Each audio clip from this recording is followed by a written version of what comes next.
계시록은 95년경에 기록되어 있다고 이제 알려져 있습니다. 그럼 예수님이 돌아가시고 난 다음에 60년 정도가 더 지나고서 기록된 거죠.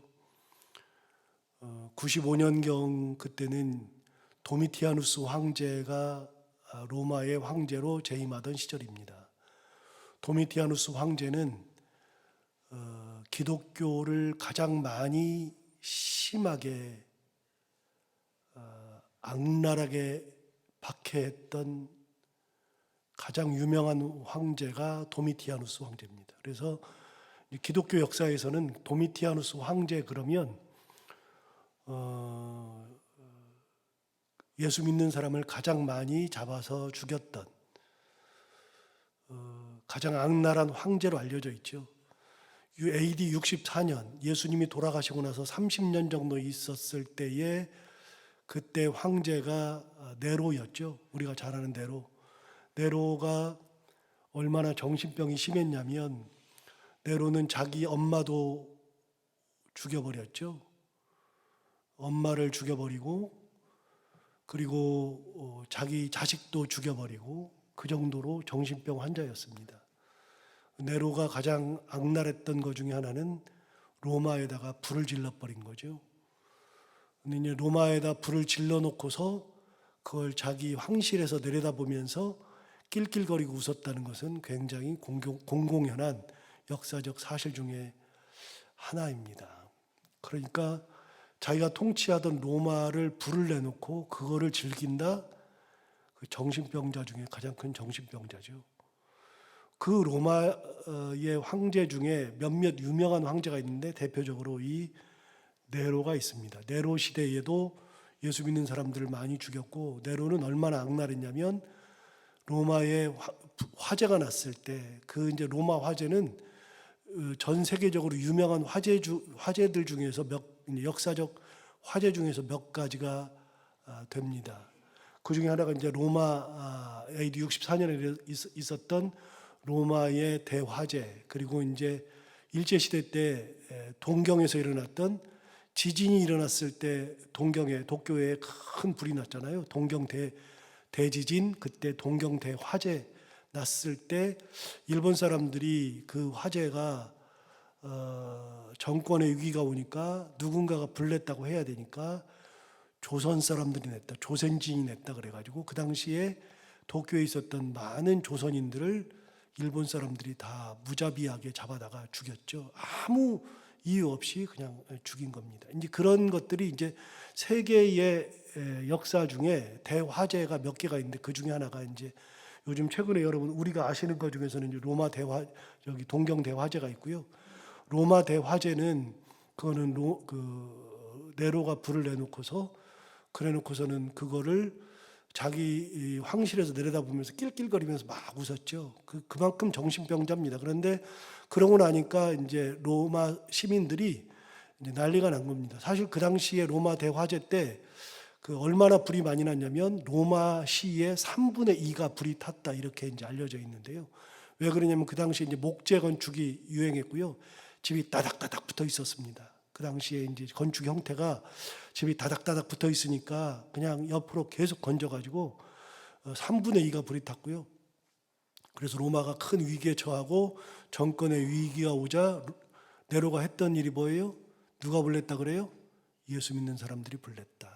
그래서 그 당시에 네로의 의도성은 아니었는데 예수 믿는 사람들이 불을 냈다 그러니까 예수 믿는 사람들을 참 많이 잡아 죽였죠. 그때는 정권에서 잡아 죽인 게 아니라 로마 시민들이 예수 믿는 사람들이라 그러면 다 잡아 죽여요. 이게 더 무서운 게 뭐냐면요. 정권에서 잡아 죽일 때는요. 색출을 해야 되잖아요. 누가 어디에 있는지를 모르니까 물어 색출을 해야 되잖아요. 그리고 급습을 해야 되잖아요. 그런데 사람들이 그 예수 믿는 사람을 잡아 죽였다는 얘기는 옆집 사람이 뭐 하는지 다 알거든요. 저 사람이 유태인인지 예수 믿는 사람들인지 정권은 그걸 색출해야 되지만 시민들은 색출할 필요가 없잖아요. 다 알고 있으니까요. 그러니까 로마의 시민들이 예수 믿는 사람들을 엄청나게 해서 잡아 죽였습니다. 이제 그게 그리스도인들이 많이 잡혀 죽인 대표적인 사례 중에 하나인데요. 도미티아누스 황제 95년에 일어났던 도미티아누스 황제 때에는 그때는 정권 차원에서 예수 믿는 사람들을 어마무지 많이 잡아서 죽였습니다. 그러니 그때 네로 시대에도 그랬는데 그 이후에 로마에 가면 이제 콜로세움이라고 있거든요. 우리가 유명한 그 콜로세움이라고 있는데 그 콜로세움에 야밤에 요즘은 이제 야밤에 불을 켜놔가지고요. 그게 이제 원형극장인데 큰 다 아시는 이제 원형극장 아닙니까? 원형극장인데 그 원형극장은 그 그리스 시대에는 나오지 않습니다. 그리스 시대에는 그런 건축물을 만들 수 있는 기술이 없었습니다. 이제 그 그리스 시대에는 뭐가 있냐면 산을 배경으로 해서 산에다가 이렇게 산을 이렇게 둥그렇게 파가지고 여기다가 의자를 쭉 놓죠. 산에다가 그 앞에다 극장을 만들죠. 그래서 이제 사람들이 이 산 등성이에다가 이렇게 의자를 쭉 올려가지고서 거기 쭉 앉아가지고서 이제 거기서 일어나는 연극, 뭐 음악, 뭐 이런 것들을 쭉 봤죠. 그게 이제 그리스 양식이고요. 그리스 양식은 기술 자체가 산에다가 의자를 쭉 놓는 거 이렇게 등성이에다가 그거 외에는 기술이 없으니까 로마 시대에는 그 기술이 말고 산에다가 할 필요가 없었습니다. 그냥 극장을 만들 때는 산과는 아무런 상관이 없이 그냥 이렇게 지금 경기장을 만들듯이 둥그렇게 해서 높이 만들어가지고 거기다가 의자를 쭉 놓고 거기다가 앞에 극장을 만들었죠. 그 정도로 이제 기술이 발달했는데 콜로세움은 그 반원형의 극장이 아니라 둥그런 극장을 만들었잖아요. 그래서 콜로세움 그게 거기서 이제 연극도 하고 별걸 다 했지만 콜로세움은 원래 이제 지금 우리가 알고 있는 것처럼 거기서 투사들이 사자하고 싸우고 이런 것도 있는데 사실은 거기가 그거보다도 더 웅장하게 만들어졌는데 콜로세움은 어떻게 만들어졌냐면 그 안에 그 극장 원형 극장 안에 거기에 이제 배들이 다닐 수 있도록 물을 만들어 놓고 배들이 뛰어 이제 있고 거기서 배를 타면서 실제로 전쟁하는 것을 재현했던 아주 큰 극장이었습니다. 그런데 그거를 훗날에는 물을 없애버리고 지하를 만들어 놓고 지하에 사자를 가두고 그리고서 그 이제 원형극장 안에서 예수 믿는 사람들을 예수 믿는 사람들끼리 싸워서 죽이게 하거나 노예들과 예수 믿는 사람을 싸워서 죽이게 하거나 사자하고 싸워서 죽이게 하거나 이제 그 노예들 중에서 전사들 있잖아요. 칼 들고 있었던 그 전사들을 뭐라고 불렀냐면 글래디에이터라고 불렀습니다. 그래서 이제 영화 중에 글래디에이터라고 하는 영화가 나왔잖아요. 이제 그런 사람들이 다 그런 로마를 배경으로 하고 있습니다. 그러니까 이 요한계시록이 기록될 당시는 원형극장에서 사람들이 잡혀서 예수 믿으면 사자 밥이 되거나 아니면 검투사들과 싸워서 이겨야 하는데 그 검투사들은 밥만 먹고 하는 일이 그 짓이니까요. 예수 믿는 사람들이 아무리 칼을 주어진다 그래서 싸워봐야 이길 수나 있습니까? 기본적으로는요. 검투사랑 붙으면 다 죽어야 되고 사자하고 싸우면 당연히 사자한테 물려 죽어야 되고 그렇죠. 그렇다고 그래서 예수 믿는 사람들이 칼을 들고 검투사랑 싸울 수 있습니까? 그거는 이제 예수 믿는 거랑 안 되니까. 그러니까 그냥 칼을 들고 있으면 칼 들고 싸운 사람 거의 없이 그냥 거기서 다 죽었습니다. 그래서 어떻게 하다가 검투사들끼리 싸우다가 이렇게 한 검투사가 넘어지면 칼로 이제 죽이려고 하기 전에 이렇게 관중석을 보면 거기에 이제 황제가 앉아 있고 황제가 이제 많은 사람들이 이걸 하느냐 그래 이거 하면 죽이는 거고 이거 하면 살리는 거고 많은 사람들이 이걸 해주면 황제가 그 사람들의 뜻을 받아서 이렇게 딱 해주면 살리고 이렇게 하면 죽이고 이것들이 다 로마 시대에 있었던 일인데 그 당시에 기록된 것이다. 도미티아누스 황제 때 가장 많은 사람들이 죽어가는 악랄한 시대에 죽어갔던 것이다. 그래서 이 계시록이 기록될 당시가 그런 시대였기 때문에 많은 정통적인 학자들은 어떻게 얘기를 하냐면 1절 한번 보실까요? 1절에 지나갔는데 제가 설명을 안 했는데 예수 그리스도의 계시라 이는 하나님이 그에게 주사 반드시 속히 일어날 일들을 그 종들에게 보이려고 했다. 여러분 속히 일어날 일들이 뭐예요? 속히 일어날 일들은 정통의 학자들은 어떻게 해석을 하냐면 계시록 그러면 우리가 이제 이 땅이 멸망하고 예수님이 다시 오시는 것을 이야기하는 것은 맞지만 그게 아니라 거기에서 AD 95년에 도미티아누스 황제 시대에 많은 죽어가는 사람들, 예수 믿는 사람들이 거기서 죽어갈 때 예수 믿으면 다 죽으니까요. 그러니까 핍박 가운데에서 그럼에도 불구하고 예수 믿는 사람들이 있단 말이죠. 죽어가면서도 예수를 믿어요. 당장 여기서 죽었는데, 당장 우리 주변에서 한 사람이 죽었는데 그 주일에 교회에서 모일 수 있느냐? 모였다간 다 죽을 텐데요.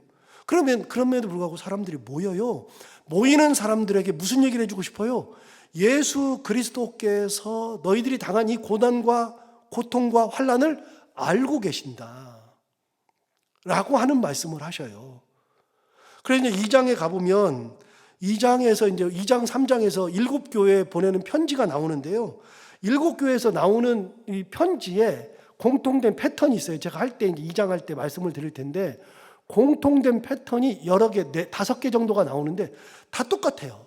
똑같은 패턴을 가지고 나와요. 그런데 그 중에서 하나가 뭐냐면 안다는 거예요. 안다. 한번 볼까요? 그냥 2장 2절을 한번 보세요. 2장 2절을 보시면 이제 이건 2장 할 때 설명을 할 겁니다. 2장 2절에 보시면 내가 내 행위와 수고와 내 인내를 안다. 3절 보시면 내가 참고 내 이름을 위하여 견디고 게으르지 않은 것을 안다. 이건 에베소 교회에 한 얘기거든요. 그 다음에 서머나 교회에는 8절부터 얘기하는데요. 9절을 보시면 내가 내 환난과 궁핍을 안다. 12절부터는 버가모 교회 얘기하잖아요. 13절을 보시면 네가 어디에 사는지를 내가 안다. 18절부터 보시면 두아디라 교회에 보내는 편지가 있거든요. 그 말씀 중에는 19절을 보시면 내가 내 사업과 사랑과 믿음과 섬김과 인내를 안다. 3장 1절부터 보시면 사대교회에 주시는 말씀이거든요. 3장 1절을 보시면 사대교회 사자에게 편지하라. 하나님의 7 영과 7 별을 가지시니가 이르시되 내가 내 행위를 안다. 7절부터 보시면 빌라델피아 교회에 주시는 말씀이거든요. 8절을 보시면 볼지어다 내가 내 앞에 열린 문을 두었으되 능히 닫을 사람이 없으리라. 내가 내 행위를 안다. 14절부터 보시면 마지막 일곱 번째 교회인 라오디게아에 주시는 말씀인데 15절을 보시면 내가 내 행위를 안다. 여러분 계속해서 예수님께서 뭐라 그러셔요? 안다고 말씀하시는 거예요. 핍박당하고 있는 사람들의 핍박과 함께 그들이 환난 가운데에서 죽어가는 것도 안다. 너희들이 어려운 거 안다. 그 가운데서 신앙생활하는 거 안다. 네가 그런 가운데서 나를 붙들고 있는 거 안다. 네가 어디 사는지 안다. 왜 어디 사는지를 알아요? 그 무슨 말이에요? 어디 사는지를 안다는 것은 네가 살고 있는 도시, 이곳이 어떤 곳인지 안다. 여기 살다가 너 다 죽어가는 거 내가 안다. 여러분 요한계시록은요, 하나님께서 7교회를 왜 먼저 말씀하세요? 많은 비유, 그 다음에 환상을 이야기하기 전에 왜 7교회를 먼저 말씀하세요? 7교회에 처해 있는 환경, 그들의 환난, 고난, 고통, 죽어가는 거 하나님께서, 예수 그리스도께서 다 아신다고 말씀하시면서 뒷얘기 하시는 거잖아요. 뒷얘기를 왜 붙여요? 너희들이 아는데 너희들이 사는 세상이 이런 거고 그러는 건데, 그런 것들을 통해서도 너희가 나를 붙들고 있으면 내가 너와 함께 한다. 너희에게 승리가 있다는 것을 이야기해 주려고 요한계시록을 적은 거예요. 그러니까 무슨 계시하고 무슨 예언하고 그렇게 해석하기 시작하면은요, 한도 끝도 없고요. 기본적으로는 그 당시에 AD 95년 당시에 신앙생활하던 사람들이, 죽어가고 있던 사람들이 어떻게 살아가고 있는지 하나님께서 아시고 그들에게 주시는 말씀이에요. 그래서 아까 뭐라 그러냐면 반드시 속히 일어날 일들을 보여주려고 한다. 속히 일어날 일들, 반드시 일어날 일들 뭐예요? 그 사람들의 끝이 뭐냐? 지금 너희를 핍박하는 사람들의 끝이 뭐냐? 그 사람들은 주구장창 끝까지 사탄 마귀 역할을 하고 살아요. 그래서 요한계시록의 특징은요, 로마를 뭘로 봐요? 사탄으로 봐요. 바벨론으로 봐요. 로마는 바벨론이고 바벨론은 로마예요. 그래서 로마라는 말은 한마디 없고요, 바벨론이라는 표현이 나와요. 바벨론이 뭐예요? 바벨론은 어디 나와요? 창세기에 나오잖아요. 창세기에 나오죠. 창세기 바벨론 시대에 나오잖아요.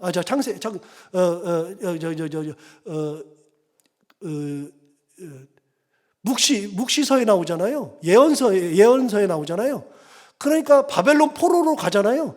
바벨론이 이스라엘을 억압하고 이스라엘을 무너뜨리고 철창 권세로 이스라엘을 다 깨뜨렸는데 그 바벨론이 결국은 다 망한다.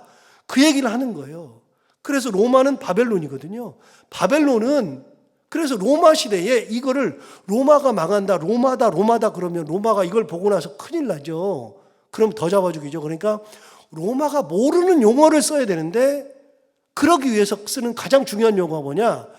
로마는 무조건, 바벨론 하면 무조건 뭐라고요? 로마예요, 로마. 로마가 끝까지 이렇게 핍박하고 가는 게 아니라 그들의 끝은 반드시 온다. 그 얘기 하려고 계시록을 썼다. 이게 정통적 해석이에요. 반드시 일어날 일이 뭐냐? 로마는 망한다. 그리고 너희의 환난, 핍박, 순교 내가 다 안다, 기억하고 있다. 그 얘기예요. 굉장히 중요한 거거든요. 이게 요한계시록을 시작하면서 머릿속에 넣고 시작해야 되는 거예요. 그러니까 무슨 뭐 환상적 책 그래가지고서 막 엄청난 뭐 환상이 뭐 엄청나게 들어있고 막 그러면서 해석하기 시작하면 말씀드렸죠. 계시록에 대한 해석이 몇 가지라고요? 수백 가지도 넘어요. 이거는 아직도 계시록의 해석은요 너무 많아가지고요. 그냥 이거 잡으면 이거고 저거 잡으면 저거예요. 그래서 뭐라고 말하기가 너무나도 힘드는데 제가 학교에서 배우고 정통적 해석은 그런 미래의 일을 이야기하는 것은 맞지만 결과적으로는 신앙생활하는 이들에게 힘과 용기를 주기 위해서 기록하신 예수께서 주신 그런 책. 그래서 로마가 모르는 용어들만 엄청 써요. 로마가 모르는 용어들만. 자, 오늘 본문을 가서 볼까요? 어제도 나왔지만 받는 사람들은 7교회라 그랬어요. 7교회인데 7교회가 2장부터 3장에 나와요. 그런데 다시요, 요한계시록에서 7교회가 먼저 나오는 이유가 뭘까요? 그 교회가 처한 형편, 그 교회가 현재 일어나고 있는 일들, 그 모든 것을 다 안다. 여기에 이단도 있고 그리고 핍박도 있고 그런 걸 다 안다. 그러면서 그들의 삶을 다 안다고 얘기하면서 그 다음부터 4장부터는 환상이 쭉 나오잖아요. 환상이 쭉 나오는 거는 환상 얘기부터 먼저 하지. 이게 환상에 관련된 책이면 그게 아니라요. 7교회의 형편을 통해서 예수 믿는 모든 곳에 있는 형편을 아시는 하나님. 그래서 너희들의 그 상황 속에서 너희들이 그런 환상과 고통을 통해서 이게 로마 시대의 압제라고 하는 것을 이야기하면서 결국은 그 끝은 그들의 멸망이니까 신앙생활 잘해라. 그 얘기를 하고 싶은 거예요. 자, 7교회에 편지한다 그랬잖아요. 7교회가 편지를 받아요. 그러면은 7교회 편지를 받으면서 인사한다 그랬잖아요. 은혜와 평강이 있기를 원한다. 그럼 은혜와 평강 얘기를 했는데, 자, 누구로부터의 은혜와 평강이냐? 어제 말씀드렸어요. 이제도 계시고 전에도 계시고 장차 오실 이 그분과, 두 번째 그의 보좌 앞에 있는 7 영과. 그랬어요. 여러분, 그의 보좌, 하나님 보좌 앞에 있는 7 영이래요. 여러분, 7 영이라고 하는 것은 성령을 의미하는 거거든요. 성령을. 그러니까 이게 성령을 의미하는데 왜 성령이라고 안 하고 7 영이라 그러느냐? 이제 그 얘기는 이제 할 거예요. 자, 7 영은 성령을 의미하는 거예요. 여러분, 다시 말씀드려요. 은혜나 평강은 누구로부터 와요? 하나님으로부터 오는 거예요. 인간이 줄 수 있어요, 없어요? 인간은 은혜를 줄 수 없어요. 인간은 평강을 줄 수 없어요. 하나님만 은혜와 평강을 주시는 거예요. 그래서 은혜와 평강은 하나님으로부터 오는데요. 하나님 우리 아버지와 예수 그리스도와 성령으로부터 오는 거예요. 이분은 삼위일체 하나님이니까 하나님으로부터 와요. 그러니까 여기 있는 것을 왜 7 영을 성령으로 해석하냐면 0이니까 성령은 맞거든요. 근데 굳이 7 영이라고 한 이유가 있지 않겠어요? 성령인데, 성령은 한 분인데 왜 7 영이라 그럴까요? 7 교회에 계시는 영. 그래서 7 영이라고도 얘기하는데, 여러분 7 영이라고 하는 표현이 또 나옵니다. 3장 1절 한번 가볼까요?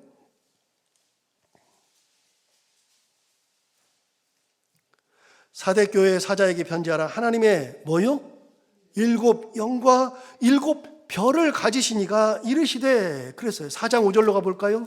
4장 5절로 가보시면 보좌로부터 번개와 음성과 우레소리가 나고 보좌 앞에 켠 7 등불 7이 있으니 이는 하나님의 7 영이라. 보좌 바로 앞에 있죠.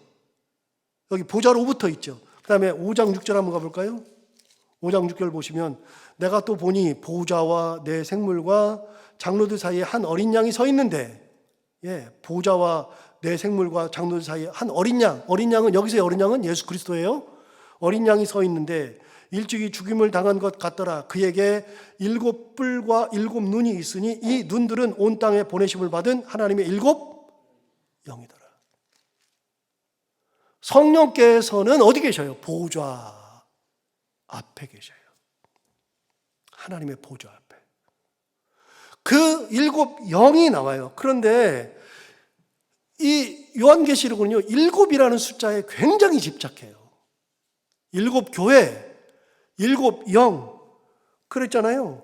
여러분, 몇 절 보시면 12절 한번 보세요. 가까이 있는 12절을 보세요. 12절에 보시면 몸을 돌이켜 나에게 말한 음성을 알아보려고 돌이킬 때에 뭘 봤어요? 7 금 촛대를 봤어요. 16절 보세요. 그의 오른손에 뭐가 있어요? 7 별이 있어요. 여러분 20절 보세요.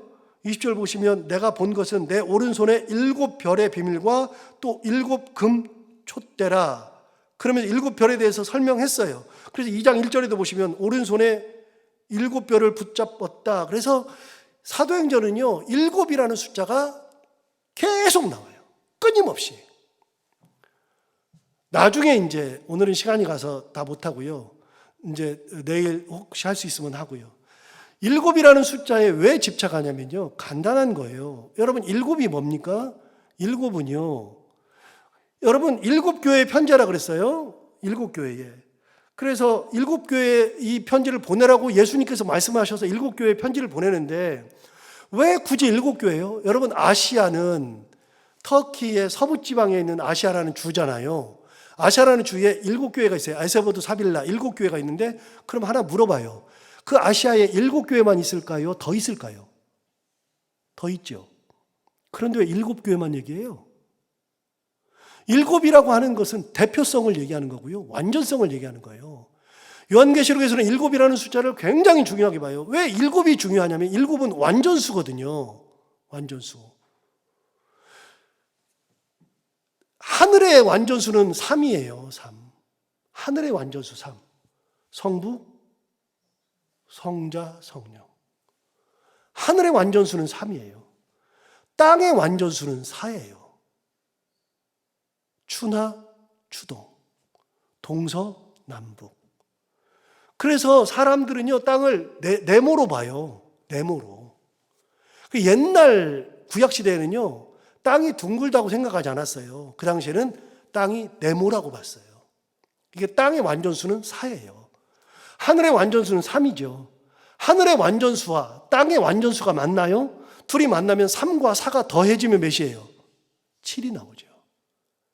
그래서 하늘의 완전수와 땅의 완전수 둘이 만나서 더해서 7이 나오는데 이게 완전수예요. 하늘의 완전수와 땅의 완전수가 다시 만나서 곱하기가 되면 몇이 돼요? 3, 4, 12가 돼요. 12가 무슨 수예요? 완전수예요. 그래서 여러분 12 사도가 나오고 12 제자가 나오는 거예요. 그래서 완전수는 기본적으로 4개예요. 3과 4와 더한 7과 곱한 12예요. 그래서 예수님께서 누구를 용서할 때 몇 번 용서해야 됩니까? 그러면 뭐라고 말씀하셨어요? 70번씩 7번. 그럼 77에 49, 490번이네요. 490번이면 용서할 만하죠. 그게 아니고요, 끝까지 완벽하게 용서해라, 그런 말이에요. 그게. 그 다음에 12이 나오잖아요. 구약시대 12 아들. 신약시대 12 제자, 12 사도. 12지파, 12 사도. 그런데 여러분 12이라고 하는 것이 그래서 완전수라고 그랬잖아요. 3, 4, 7, 12. 그러면 12 곱하기 12가 몇이에요? 헛뜩 들어오나요? 네, 수학 잘하시는 분은 금방 나와요. 144. 여러분 144가 어디 나와요? 14만 4천 명. 그럼 구원받는 자들이 14만 4천 명이래요. 요한계시록에 14만 4천 명 나왔어요. 그러니까 신천지가 뭐라 그래요? 우리가 14만 4천 명이 빨리 돼야 한다. 여러분들이 14만 4천 명 속에 들어와야 된다. 이렇게 나왔어요. 나왔는데 14만 4천 명이 넘었네. 어떻게 된 거예요? 그러니까 아직 모른다. 너희들 중에서도 가려낼 사람이 있다. 그러니까 더 열심히 하는 거 아니에요. 14만 4천 명. 막 넘어가니까 어떻게 해요? 이제 전 세계적으로 각 나라마다 14만 4천 명이 또 있대요. 거짓말을 해도 어떻게 그렇게 만들어내는지 몰라요. 14만 4천 명이 무슨 말이에요? 구원받은 자가 14만 4천 명이래요. 왜 그래요? 14만 4천 명은 완전수예요. 하나님께서 우리를 구원하시되 누구든 하나님을 믿으면 완전히 구원하신다. 그 뜻이에요. 자, 그럼 여기서 하나 더 나가요. 오늘 시간이 많이 가서 이제 그만해야 되지만 완전수가 7이죠. 7에서 하나가 빠지면 뭐예요? 6이죠. 6은요. 마귀의 수예요. 완전수에서 하나 떨어지니까. 6이 어디 나와요? 마귀의 수가 뭐예요? 666이죠. 666 나오죠. 그건 사탄의 수예요. 그래서 성경을 해석할 때 이런 것들이 나오는데 또 하나 있어요. 이 완전수의, 그런 완전수의 또 하나의 완전수는 10이에요. 10. 그거는 이제 상관없이 10은 완전수예요. 하나부터 10까지. 10이 끝이니까 10이 완전수예요. 10이 완전수여서 여러분 14만 4천이 왜 나와요? 144가 나오면 되지. 곱하기 10, 곱하기 10 이렇게 나가는 거예요. 그러면 곱하기 10이나 이런 게 나오면 무조건 완전수예요. 여러분 7에서 하나 떨어지면 그러면 뭐가 돼요? 6이죠. 사탄의 수죠.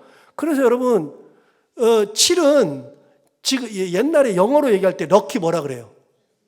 럭키 뭐? 우리끼리 잘 알아요? 럭키 7이라고 그랬다고요. 그거 우리가 하는 얘기가 아니라 서양 사람들이 하는 얘기예요. 어디서 근거해요? 성경에서 근거한 거예요. 7이 완전수니까.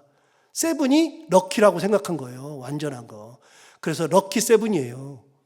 하나 떨어지면 사탄의 수예요. 6이죠.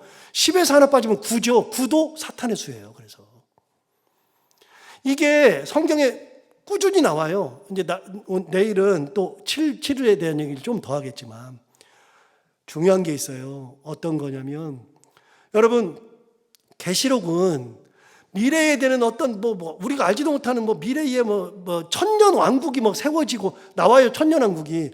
천년 왕국이라고 하는 것도요. 천년 왕국이 있느냐? 이제 해석이 천년 왕국이 있으면 언제 있느냐? 전천년설, 후천년설 있잖아요. 보셨나 모르겠어요. 전천년설과 후천년설이 있어요. 천년이 없다는 사람이 있고 전천년이 있다, 후천년이 있다. 별소리 다 나오잖아요. 천년이 어떻게 나와요? 10 곱하기 10 곱하기 10 곱하기 이렇게 나오는 거예요. 완전한 왕국, 하나님의 왕국 그런 얘기예요.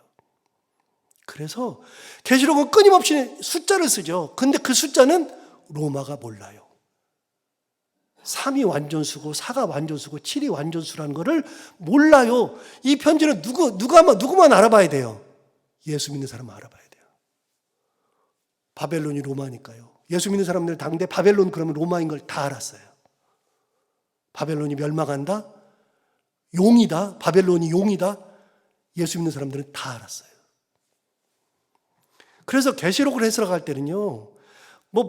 미래에 엄청난 일이 일어나고 그렇게 해석하는 게 아니라 정통신학은 당대에 핍박받고 죽임당하고 순교하는 그런 사람들을 위해서 하나님께서 주신 승리의 책이에요. 승리의 책. 너희가 핍박당하는 거 내가 어떻게 한다고요? 안다. 내가 안다. 내가 다 알고 있다. 그러니까 용이 나오고 백마가 나오고 뿔 달린 짐승이 나오고 막 나오는데 그게 다 뭐예요? 로마와 관련이 있어요. 그런 것들이 너희를 핍박해가지고서 땅의 3분의 2가 불에 타고 또 3분의 2가 또 없어지고 3분의 2라는 숫자가 엄청 나와요. 3분의 2가 뭐예요? 3분의 2가 3분의 1은요 3에서 하나 빠진 거 아니에요? 그럼 뭐예요? 3에서 하나 빠졌으니까 완전수에서 하나 빠졌으니까 마귀의 수예요. 3분의 2가 불에 타고 이런 얘기 하잖아요. 로마가 어떻게 된다고요? 로마는 사탄이고 망한다. 그 얘기를 하는 거예요. 끊임없이. 자, 오늘 다시 한번 생각하면서 우리 하나는 기억해야 됩니다. 하나님께서 이 당시에도 핍박받는 사람들의 삶과 형편을 아신다. 그들의 신앙을 안다. 우리가 오늘도 새벽에 나와서 이렇게 말씀 듣고 하나님의 은혜 가운데 산다는 거 하나님께서 아신다. 내가 기도하는 거 안다. 기억하고 우리가 더 힘써 기도하고 하나님의 은혜를 붙들고 살아가는 우리 모두가 다 되기를 바랍니다. 기도하겠습니다. 하나님 아버지 감사합니다. 오늘도 귀한 말씀 우리를 깨워주셔서 감사합니다. 계시록이 멀리만 느껴졌는데 조금씩 들어보니까, 조금씩 공부해보니까 이게 뭐구나 조금 감이 잡히는 것 같습니다. 조금 더 지나고 하루 이틀 더 지나면서 계시록에 대해서 더 많이 알게 하여 주옵시고, 하나님이 알려주시는 만큼 우리가 잘 알게 하시고, 이단들이 이걸 마음껏 쓰고 있는데 그러면 우리는 아무것도 모르고 그게 정답이려니 저들은 저걸 어떻게 알아? 그렇게 있었던 우리 그런 삶에서 벗어나서 얼마나 무식하고 얼마나 제멋대로인 것을 다시 한번 깨닫는 그런 귀한 시간들 되게 하시고, 하나님이 우리의 형편과 처지와 삶을 아신다는 거 다시 한번 기억하고 그 은혜 가운데 감사하며 살아갈 수 있는 저희들이 다 되게 하여 주옵소서. 오늘 하루도 이 은혜를 받으려고 이 자리에 나왔는데 기쁨으로 나오고 은혜 가운데 나오고 기도하기 위해서 나온 저들의 삶을 아시는 하나님, 기도 제목을 아시는 하나님께서 오늘도 함께 하시고 응답하시는 놀라운 은혜로 인도하여 주옵소서. 하나님 아버지, 오늘도 하루를 살아갈 때 이 말씀을 기억하며 살게 하여 주옵시고, 해야 되는 것들을 기쁨으로 감당하고 만나는 분들과 함께 웃고 행복한 하루가 되게 하여 주옵소서. 예수님 이름으로 기도하옵나이다.